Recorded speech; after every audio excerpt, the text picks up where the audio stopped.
Shalom sahabat-sahabat Kristus. Jumpa kembali melalui saat teduh hari ini dengan tema tersungkur untuk bersyukur. Kita akan merenungkan tema ini melalui bagian Alkitab yang terambil dari kitab Yesaya pasal 58 ayat 1-12 yang berbunyi demikian.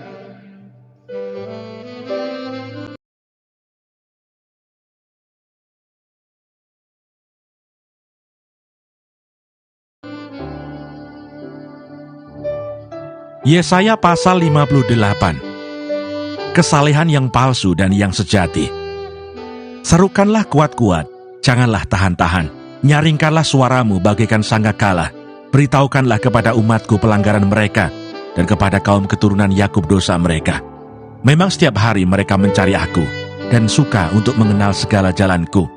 Seperti bangsa yang melakukan yang benar, dan yang tidak meninggalkan hukum Allahnya. Mereka menanyakan aku tentang hukum-hukum yang benar. Mereka suka mendekat menghadap Allah, tanyanya, mengapa kami berpuasa dan engkau tidak memperhatikannya juga? Mengapa kami merendahkan diri dan engkau tidak mengindahkannya juga? Sesungguhnya pada hari puasamu, engkau masih tetap mengurus urusanmu, dan kamu mendesak-desak semua buruhmu. Sesungguhnya, kamu berpuasa sambil berbantah dan berkelahi, serta memukul dengan tinju dengan tidak semena-mena. Dengan caramu berpuasa seperti sekarang ini, suaramu tidak akan didengar di tempat tinggi. Sungguh-sungguh inikah berpuasa yang ku kehendaki, dan mengadakan hari merendahkan diri. Jika engkau menundukkan kepala seperti gelagah, dan membentangkan kain karung dan abu sebagai lapik tidur, sungguh-sungguh itukah yang kau sebutkan berpuasa? Mengadakan hari yang berkenan pada Tuhan.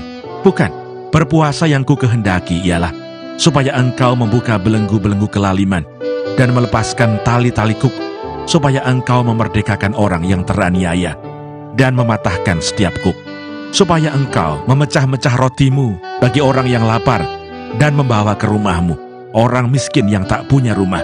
Dan apabila engkau melihat orang telanjang, supaya engkau memberi dia pakaian dan tidak menyembunyikan diri terhadap saudaramu sendiri. Pada waktu itulah terangmu akan merekah seperti fajar, dan lukamu akan pulih dengan segera. Kebenaran menjadi barisan depanmu, dan kemuliaan Tuhan barisan belakangmu. Pada waktu itulah engkau akan memanggil, dan Tuhan akan menjawab. Engkau akan berteriak minta tolong, dan Ia akan berkata, "Ini aku." Apabila engkau tidak lagi mengenakan kuk kepada sesamamu, dan tidak lagi menunjuk-nunjuk orang dengan jari dan memfitnah. Apabila engkau menyerahkan kepada orang lapar apa yang kau inginkan sendiri, dan memuaskan hati orang yang tertindas, maka terangmu akan terbit dalam gelap, dan kegelapanmu akan seperti rembang tengah hari.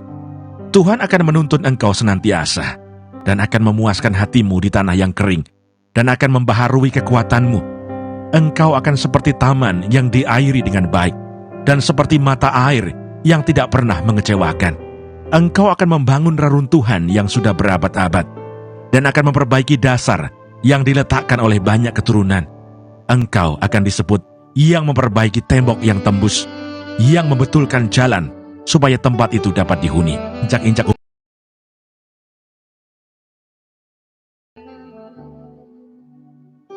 Sahabat-sahabat Kristus, ayat hafalan yang menjadi perenungan kita hari ini terambil dari kitab Yesaya pasal 58 ayat 6 yang berbunyi, bukan berpuasa yang ku kehendaki ialah supaya engkau membuka belenggu-belenggu kelaliman dan melepaskan tali-tali kuk, supaya engkau memerdekakan orang yang teraniaya dan mematahkan setiap kuk.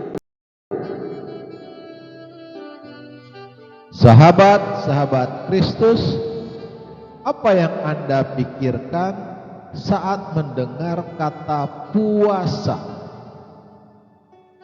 Tentu yang terbayangkan adalah tidak makan dan minum dalam kurun waktu tertentu, disertai doa-doa yang kata orang lebih ampuh daripada biasanya.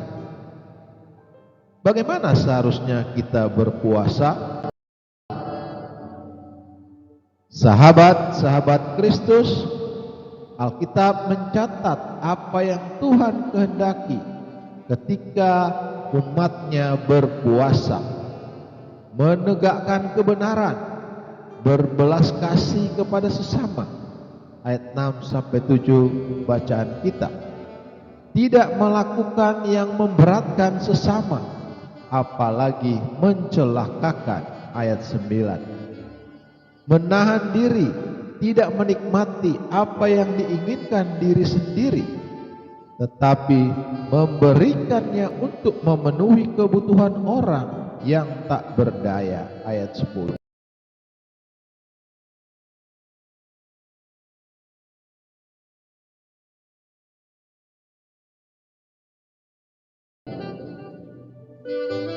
Sahabat-sahabat Kristus, betapa Tuhan berang ketika umatnya menjalankan puasa hanya sebagai ritual belaka dan menuntut Tuhan menjawab doa karena mereka merasa sudah melakukan kewajiban yang diminta.